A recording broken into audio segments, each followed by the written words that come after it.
Intro to Logic Part 9, Enthymemes and Rhetorical Use of Language.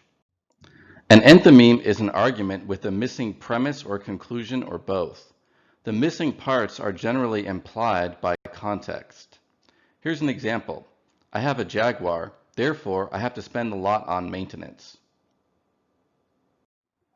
What's missing from this argument is a premise. If I have a Jaguar, then I have to spend a lot on maintenance.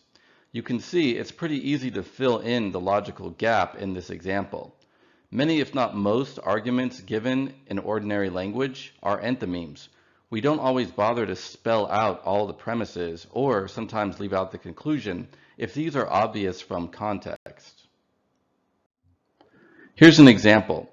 All Slytherins are scum and Draco Malfoy is a Slytherin. So what is missing from this argument? We have a missing conclusion. Therefore, Draco Malfoy is scum. You can see that if you have that premise, all Slytherins are scum, and Draco Malfoy is a Slytherin, it's easy to draw the conclusion yourself, so it almost feels redundant to state it. Nevertheless, in logic, in order to analyze an argument for its validity or strength, we need to have all premises and conclusion present.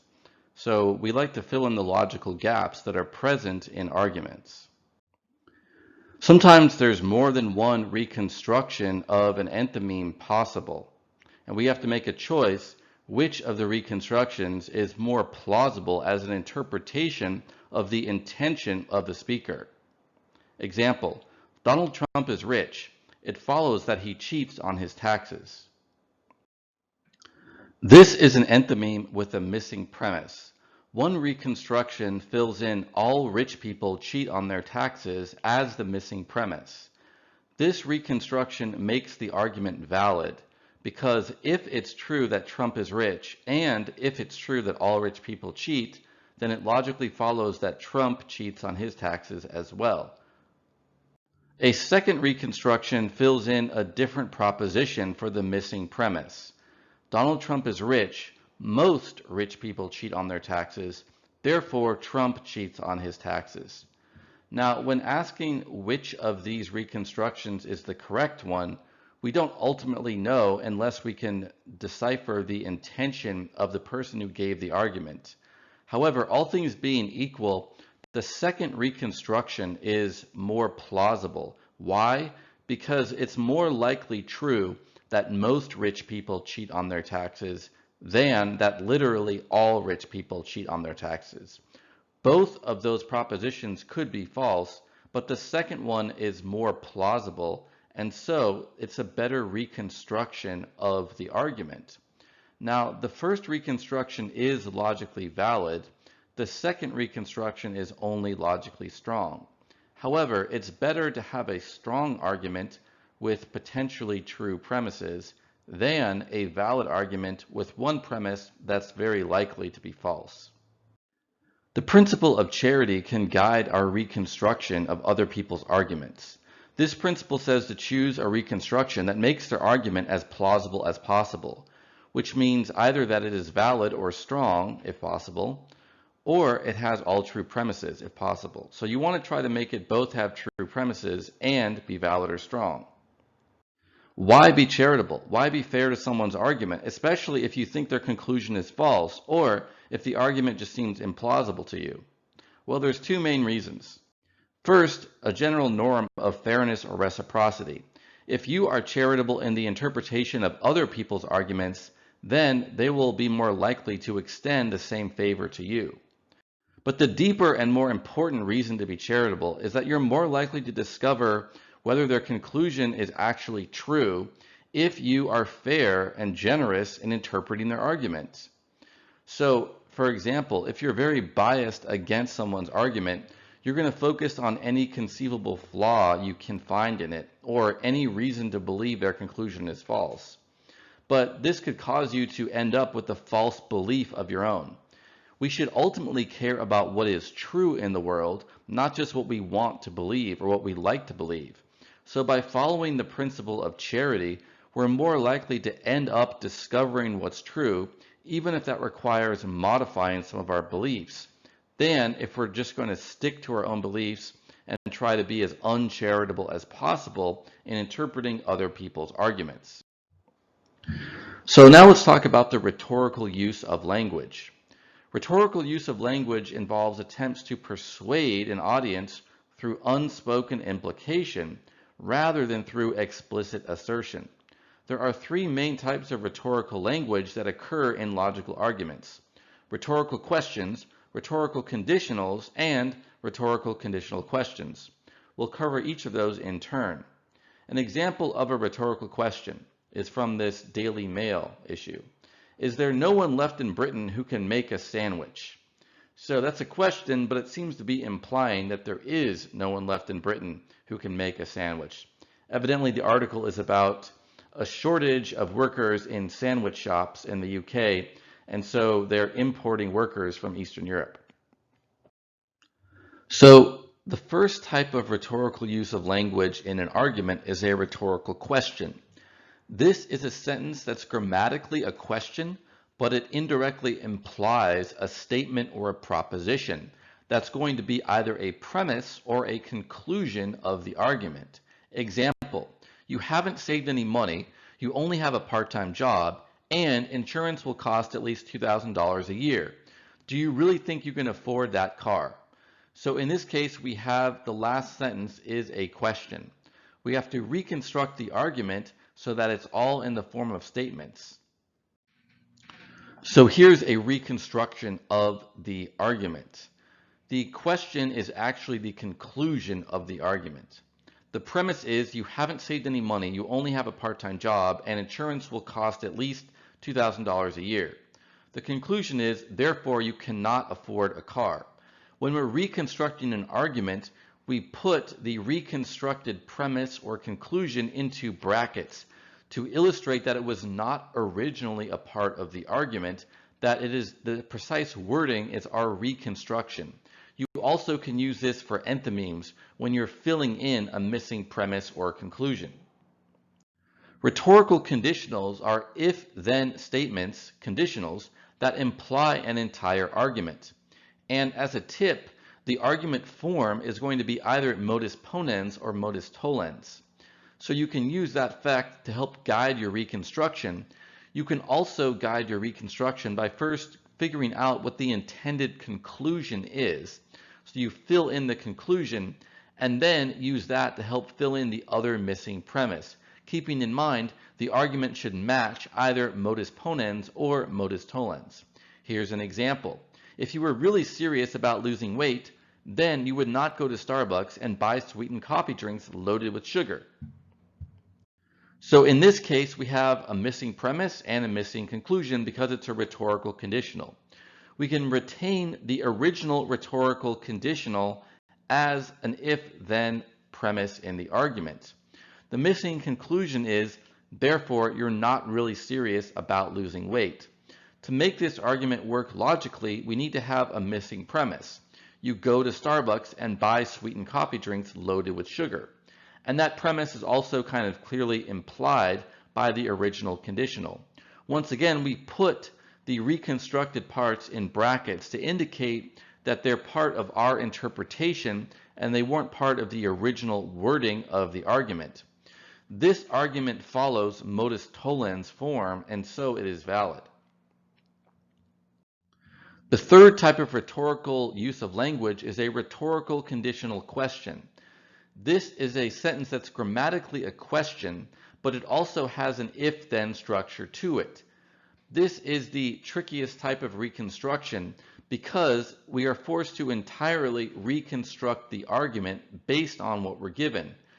The wording of the rhetorical conditional question will be similar to a premise in the argument, but we will have to change the wording slightly in order to make it valid. So we're going to be reconstructing both premises and the conclusion. It's not as bad as it sounds because you can follow two tips to help guide your reconstruction. First, you will know that the reconstruction will either fit modus ponens or modus tollens argument form. Second, you will first begin by figuring out what the intended conclusion of the argument is and then working your way backward from that. The final complication is that rhetorical conditional questions can generally have two different plausible interpretations. And you can figure this out by realizing there may be two conclusions that could be implied by the argument depending upon how you interpret it. Well, when you're answering questions of this type, you can just choose one of those conclusions and begin your reconstruction from there, keeping in mind that you have to both fit the implied meaning of the original conditional question and fit one of the argument forms, modus ponens or modus tollens. So one plausible reconstruction of this rhetorical conditional question is that the conclusion is you should not go to Starbucks. If this is our intended conclusion, then we have to reconstruct the premises as follows. 1. If you truly want to lose weight, then you should not go to Starbucks. 2. You do truly want to lose weight. Then it would validly follow from that via modus ponens, therefore you should not go to Starbucks. I've put the words should not in the premise in bold to indicate that wording was not part of the original rhetorical conditional. If you look at the original rhetorical conditional question, if you look at the original wording, it does not use the words should not. It says, then why are you? So in other words, this is part of our reinterpretation of the argument. The conclusion, the implied meaning could be you should not go to Starbucks. We have to tweak the if-then so that wording is present so it's logically connected to the conclusion. And if you're confused at all about this, just remember it has to fit either modus ponens or modus tollens exactly. Then that will help remind you of what the wording needs to be. A second plausible reconstruction has a different conclusion. Therefore, you do not truly want to lose weight. And if you think about this, either one of these could be the implied meaning of the rhetorical conditional question. So either one of these is a correct reconstruction. If this is your implied conclusion, then the premises are going to be as follows. 1. If you truly wanted to lose weight, then you would not go to Starbucks. 2. You do go to Starbucks. Note that we have the wording would not go to Starbucks. This is different both from the first reconstruction and from the original rhetorical conditional question. It's absolutely fine because in all these cases, we're going to have to tweak the wording slightly to make it fit. Now, in this case, it fits the modus tollens argument form, so it's valid and it checks out. Here's a sample problem, an enthymeme. We're given an argument and we have to fill in a missing premise or conclusion. What do I think of Chloe? Well, she believes in astrology and crystal healing. Only gullible fools believe in that nonsense. So what's missing from this argument? In this case, we have a missing conclusion. Chloe is a gullible fool, which is pretty clear from context. Note, I'm not trying to cast shade on people who believe in astrology and crystal healing. Even though this is a valid argument, remember, valid arguments can still have a false conclusion if they have a false premise. Another sample problem that's an enthymeme. Cassandra just bought a phone. It must be the latest iPhone. What is missing from this argument?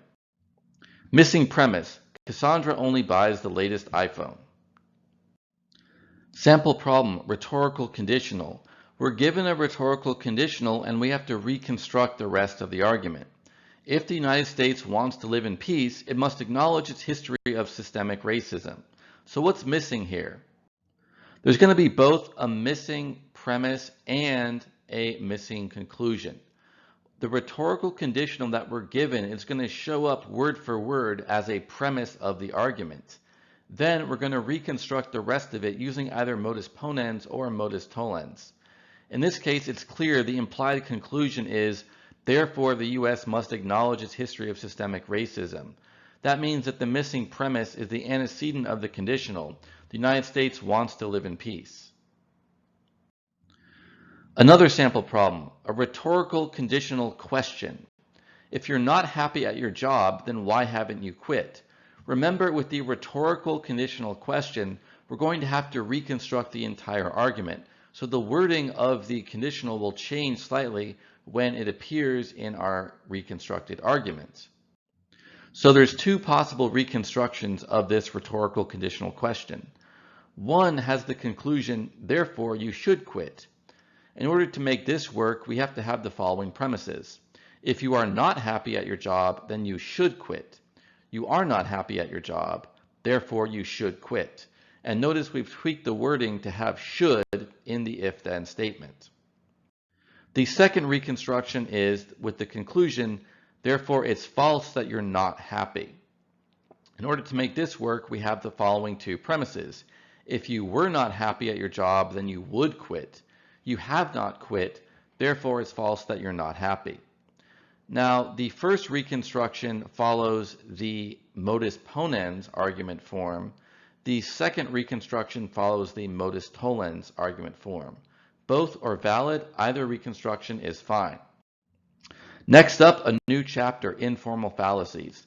This is chapter 4 in the textbook Logic by Stan Baronett, so we're actually skipping a few chapters.